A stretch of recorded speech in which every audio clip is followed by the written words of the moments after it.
नमस्कार. महाराष्ट्र योजना कॉर्नरमध्ये आपल्या सर्वांचे स्वागत आहे.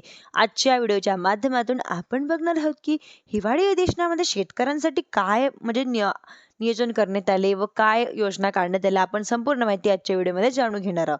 त्याआधी तुम्ही जर माझ्या चॅनलवरती पहिल्यांदा आला असाल तर चॅनलला लाईक, सबस्क्राईब आणि शेअर करायला विसरू नका. चला आता तुमचा जास्त वेळ न घेता आपल्या व्हिडिओला सुरुवात करूया.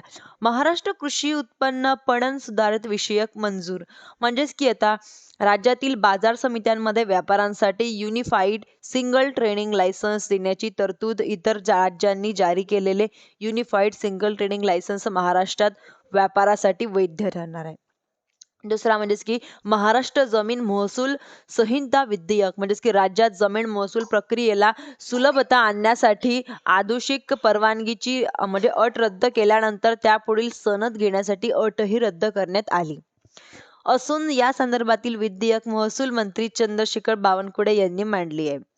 आणि तिसरं म्हणजेच की बिबट्या व मानवी संघर्ष, म्हणजेच की बिबट्याच्या पोषाखाली आमदार शरद सोनवणे यांचे प्रतिज्ञा आंदोलन, म्हणजेच की बिबट्याचे हल्ले रोखण्यासाठी जंगलात जास्तीत जास्त शेळ्या सोडण्यात येतील असे वनमंत्र्यांचे आश्वासन. बिबट्यांपासून संरक्षणासाठी बंदुका वापरण्यात लायसन्स नूतनीकरणाची चर्चा. बिबट्यांसाठी म्हणजेच की पेचमध्ये स्पेशल अभयारण्य तयार करण्यासाठी प्रस्ताव देण्यात येत आहे.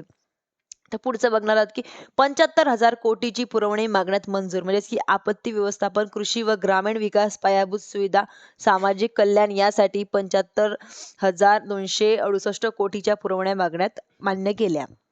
म्हणजे पूरग्रस्त शेतकऱ्यांसाठी 15 कोटी रुपये दिले.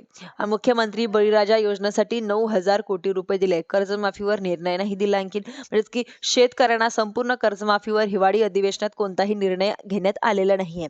1 जुलैनंतर कर्जमाफी संदर्भातील घोषणा करू असे आश्वासन मुख्यमंत्र्यांनी दिले होते. धन्यवाद.